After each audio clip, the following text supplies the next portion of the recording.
estudando os Salmos de Degraus, estamos numa série de estudos nos Salmos de Degraus.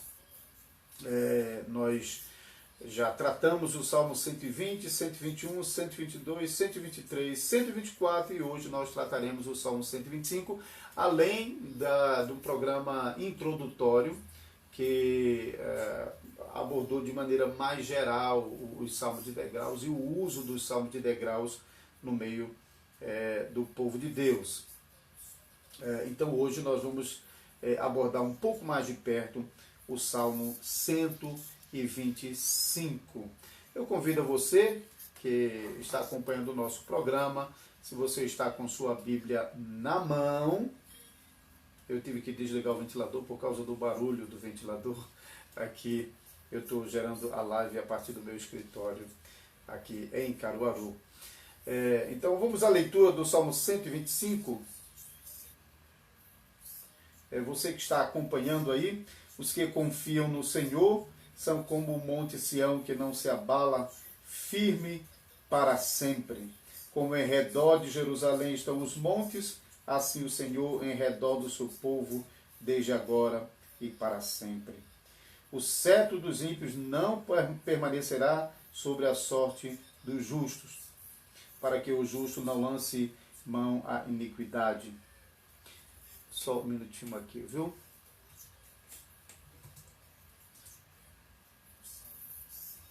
Só um minutinho aqui. Deixa eu separar aqui também no computador. Ok, então vamos continuar. Porque o cetro de impiedade não permanecerá sobre a sorte do justo, para que o justo não estenda as suas mãos para a iniquidade.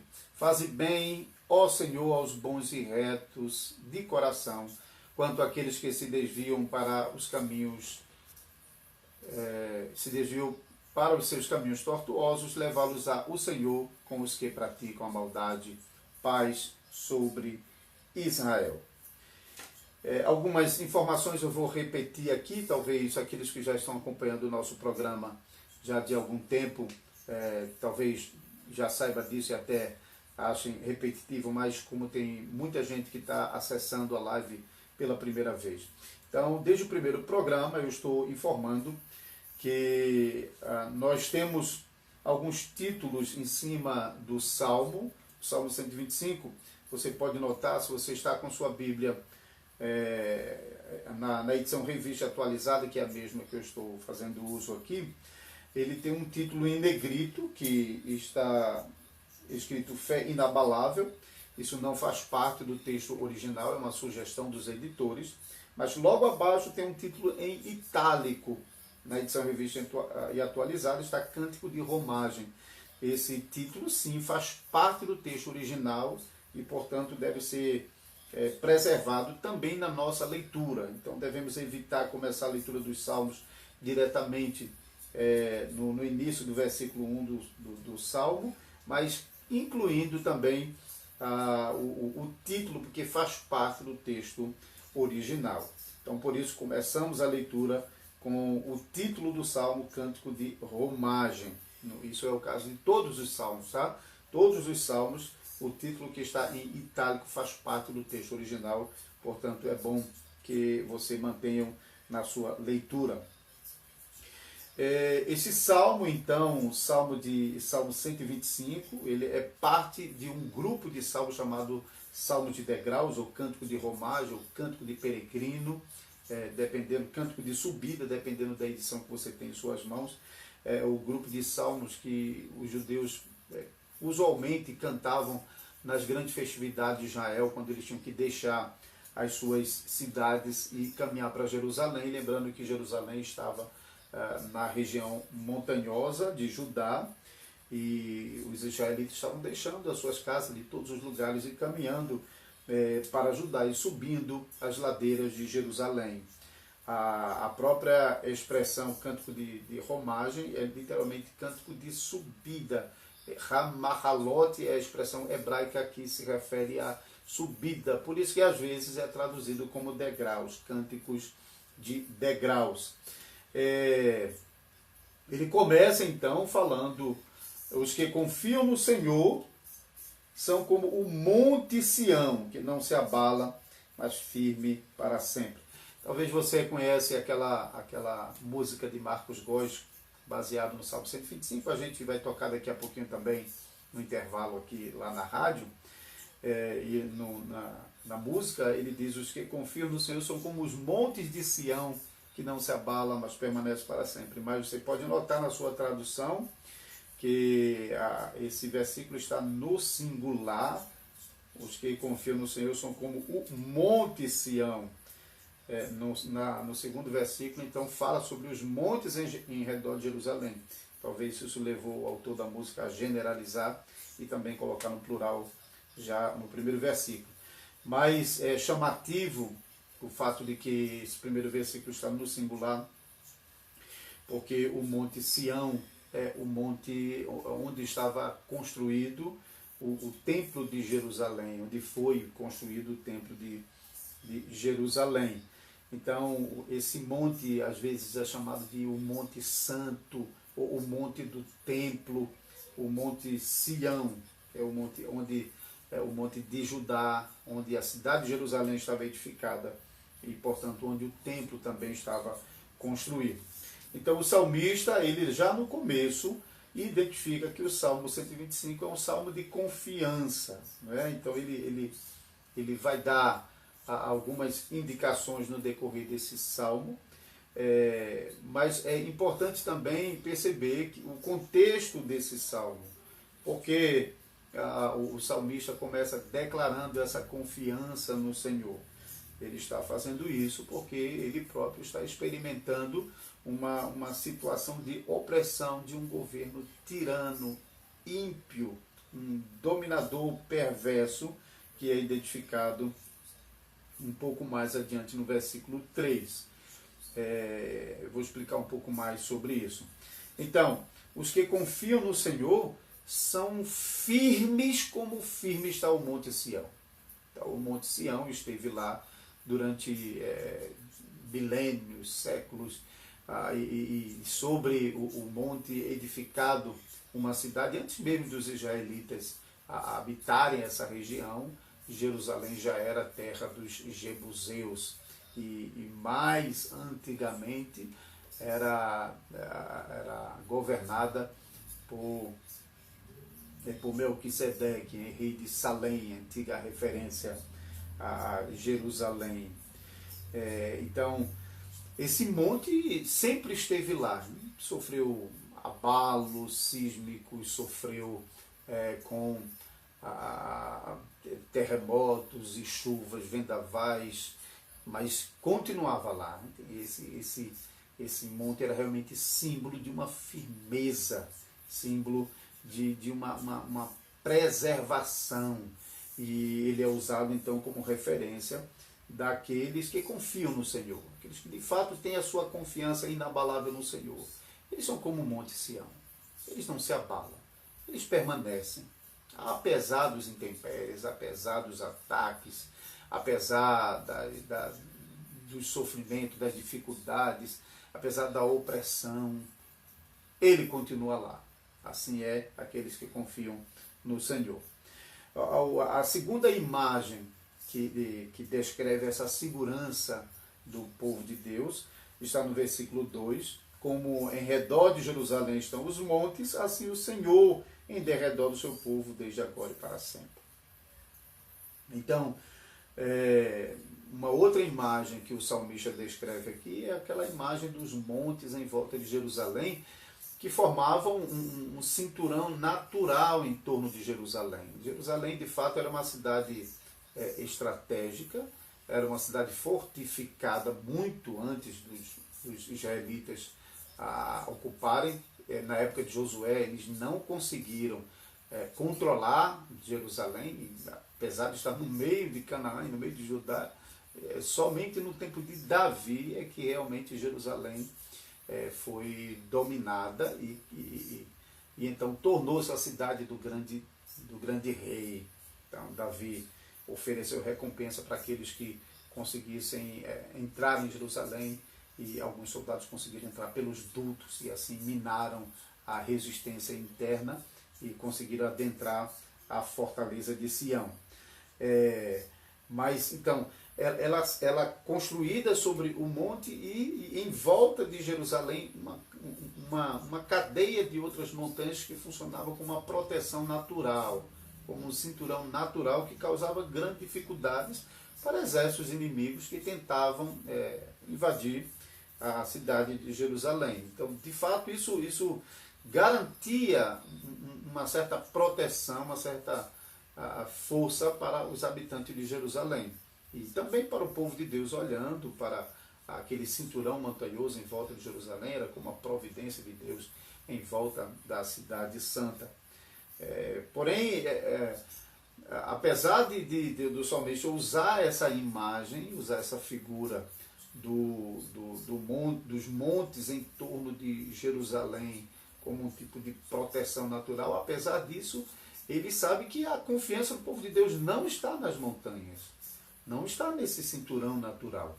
A fortaleza do povo de Deus é o Senhor.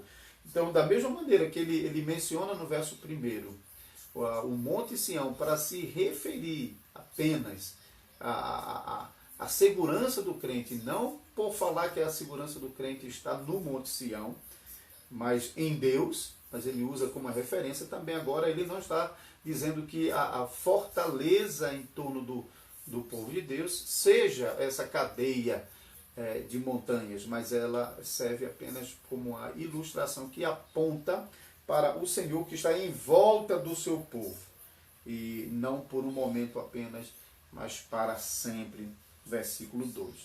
Agora, no versículo 3, é bem interessante, porque ele dá realmente um contexto para esse salmo, porque o salmista está começando esse salmo falando sobre segurança. O versículo 3, então, nos diz: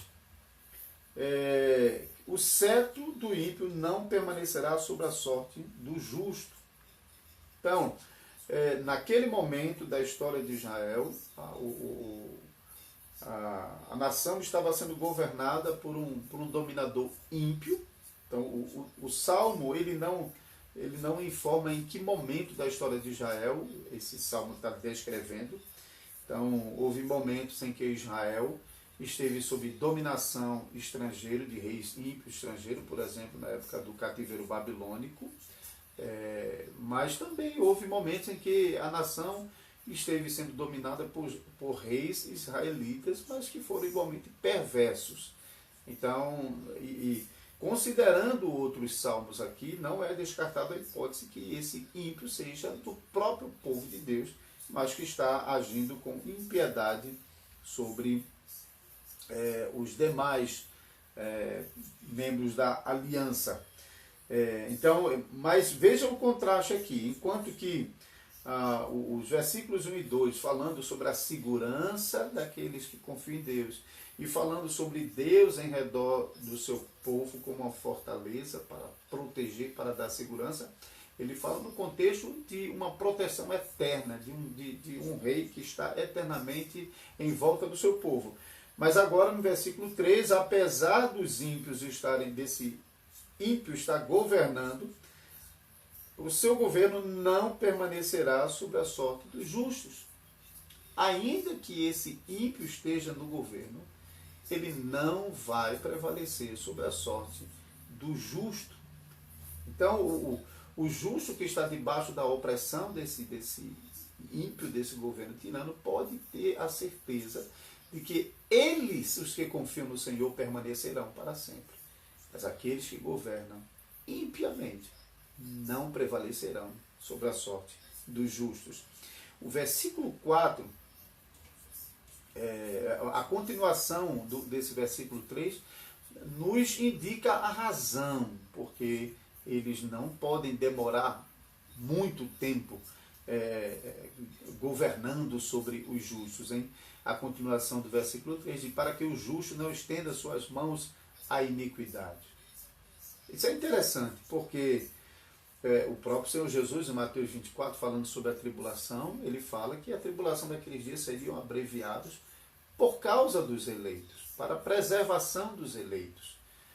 Isso realmente é muito interessante, porque há muitos provérbios que falam quando o justo está governando, a justiça floresce e os justos se multiplicam na terra.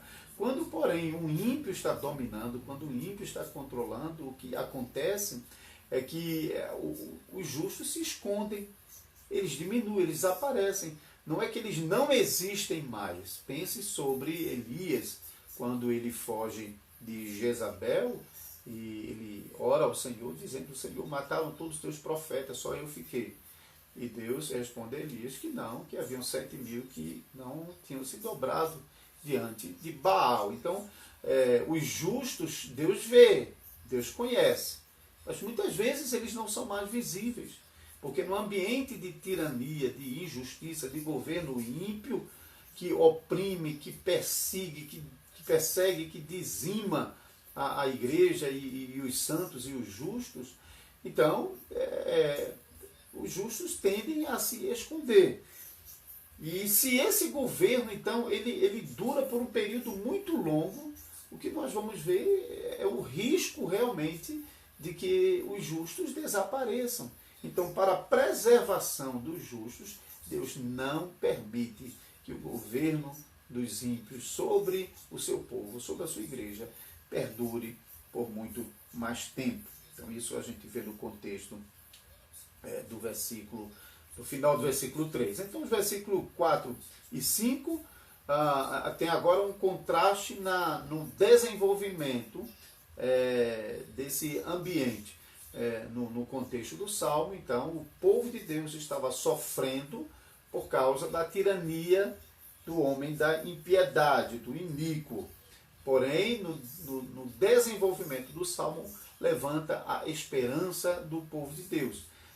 A esperança de que aqueles que são bons e retos de coração, o Senhor os fará bem. Porém, aqueles que andam em caminhos tortuosos, pelo contrário, o Senhor conduzirá ao caminho dos que praticam a iniquidade. E assim haverá paz sobre Israel, que é uma referência ao povo de Deus no Antigo Testamento, mas que aponta para o povo de Deus espalhado por todo o mundo, a igreja de Deus nesse mundo. Então, os ímpios podem, por um momento, estar governando e prevalecendo sobre o povo de Deus, mas isso não durará para sempre. O ímpio não permanecerá. A sua sorte não permanecerá sobre a sorte dos justos. E eles não continuarão eternamente na presença de Deus, mas eles serão banidos para o lugar dos que praticam a iniquidade. Então, isso é a conclusão desse salmo. Então, eu vou voltar depois do intervalo e quero falar um pouco mais sobre isso, aplicando também à Igreja do Senhor Jesus Cristo. Mas já que nós, indo em direção do Novo Testamento, nós podemos ler esses salmos e até cantar esses salmos na segurança de que, como parte do povo de Deus, nós temos bastante confiança, bastante segurança, bastante firmeza, essa confiança de que o versículo 1 está falando, não é uma autonomia para afrontar qualquer coisa, mas fala sobre a firmeza da sua fé. Então, esses que confiam no Senhor têm essa fé preservada, garantida pela providência de Deus, que nos é prometida nessa palavra. Nisso a gente pode ver a mensagem do Evangelho brotando aqui. Porque o nosso Deus, o Deus que gera essa fé em nós, ele está prometendo que ele vai preservar em nós essa fé. Nós não precisamos nos desesperar diante dos momentos mais difíceis, diante da opressão dos homens ímpios, cruéis, porque Deus prometeu e ele garante que ele vai preservar a nossa fé. Falamos na primeira parte desse programa, é um salmo de confiança, um salmo de confiança na fidelidade do Senhor, tá?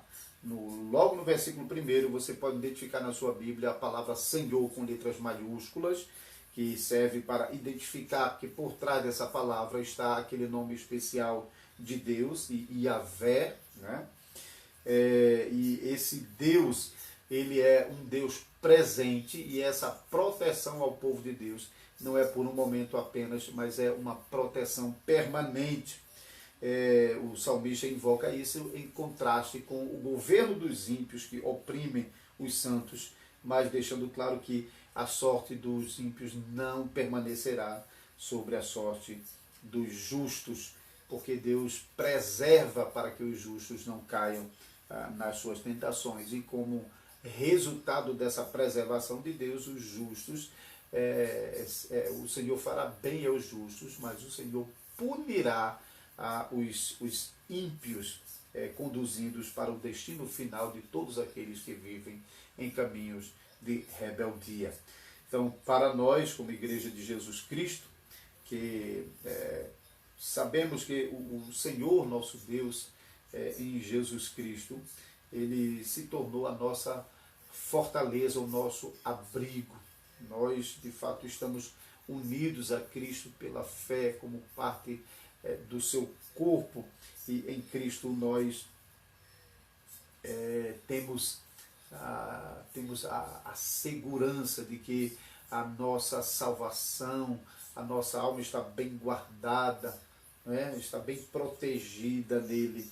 Nada vai nos afastar do amor de Deus que está em Cristo Jesus. Nós sabemos que nós vivemos em tempos difíceis, contextos diferentes do contexto do Salmo no Antigo Testamento, mas nós sabemos o que é estar debaixo de um governo ímpio. Os provérbios falam que quando o justo está governando, há grande liberdade entre o povo. Porém, quando os ímpios governam, os justos desaparecem. E é muito difícil, de fato, para o povo de Deus, quando está vivendo debaixo da opressão de governos cruéis.